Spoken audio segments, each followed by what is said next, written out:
and play on 2nd and 10. That's his youth right there. Tagovailoa trying to make up for it. Fires to the end zone. Touchdown!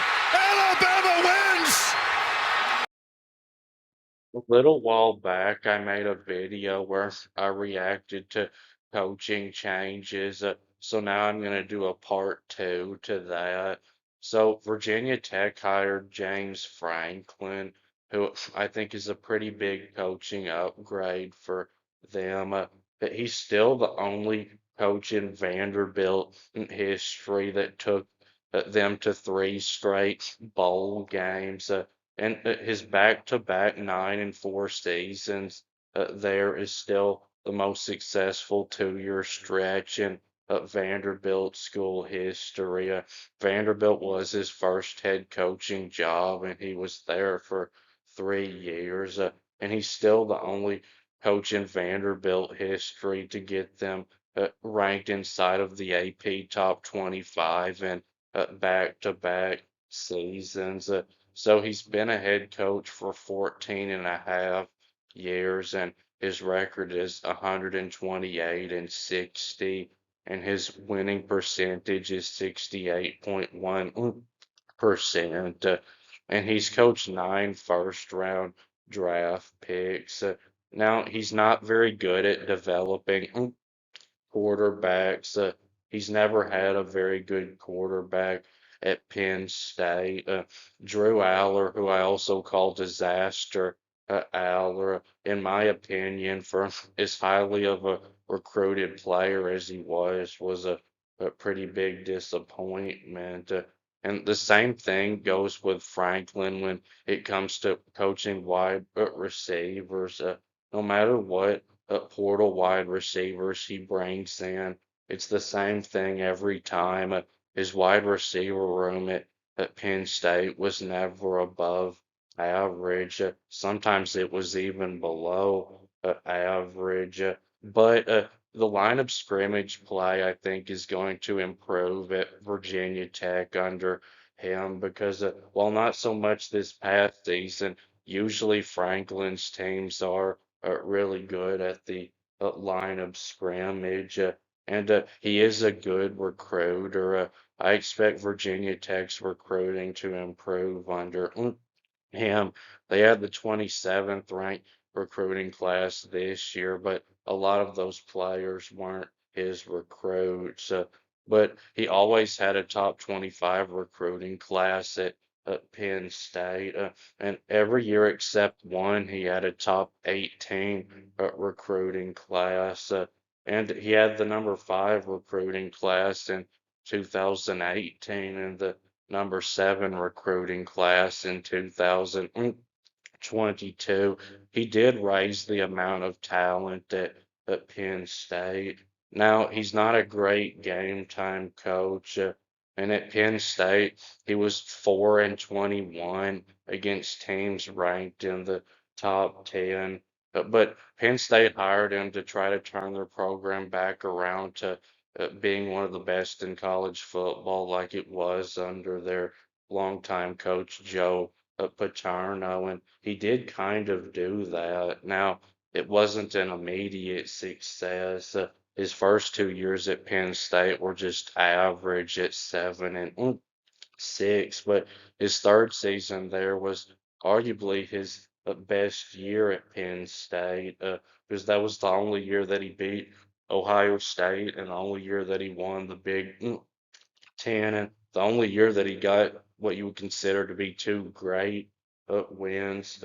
And well, 2024 I think was actually his best team at Penn State. And even though that team got 2 playoff wins, SMU and Boise State, well, of course, those were good wins for him.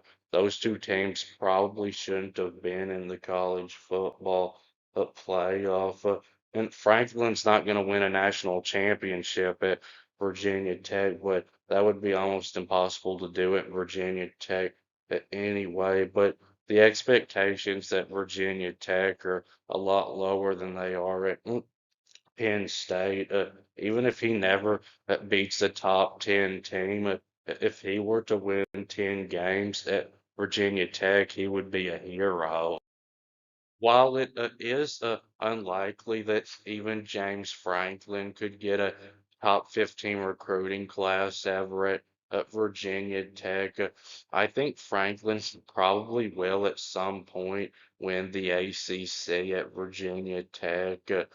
And if a five-loss Duke team can do it with a very low talent level, why couldn't Virginia Tech, who's got a coach that's a proven win or and if you look at who used to be the two best programs in the ACC, Clemson and Florida State, Clemson is now very beatable for him, and Florida State is now a pile of garbage.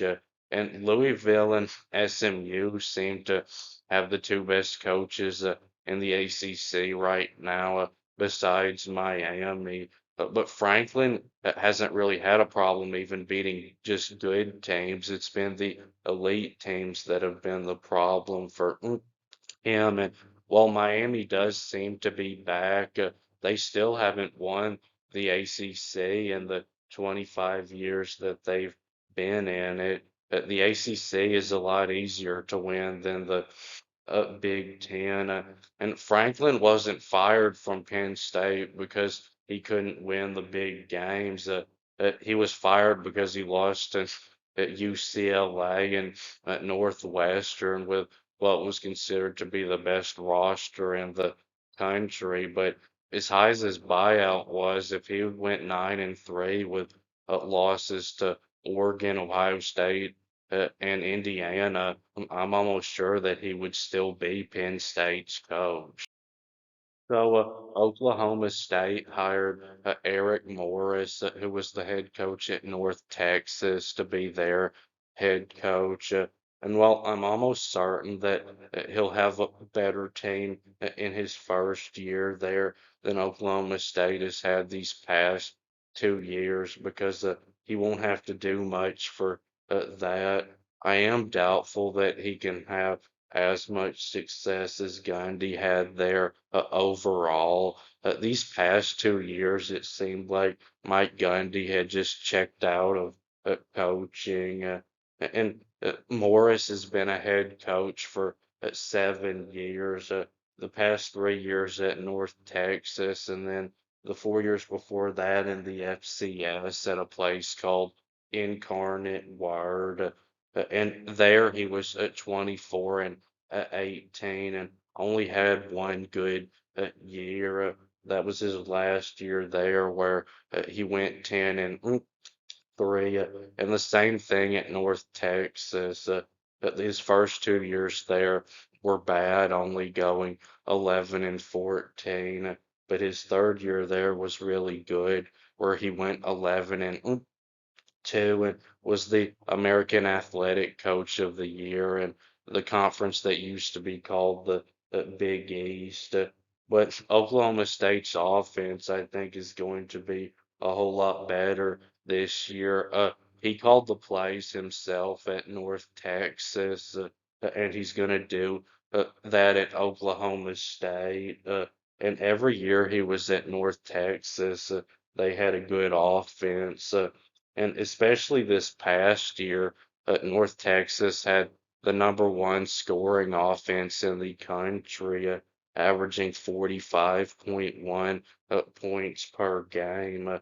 And they were number one in yards per game at averaging 512.4. He runs an air raid style offense, but his offense last year did average 195 rushing yards per game. And Oklahoma State's offense last year was near last in the country in scoring, averaging only 14.2 points per game.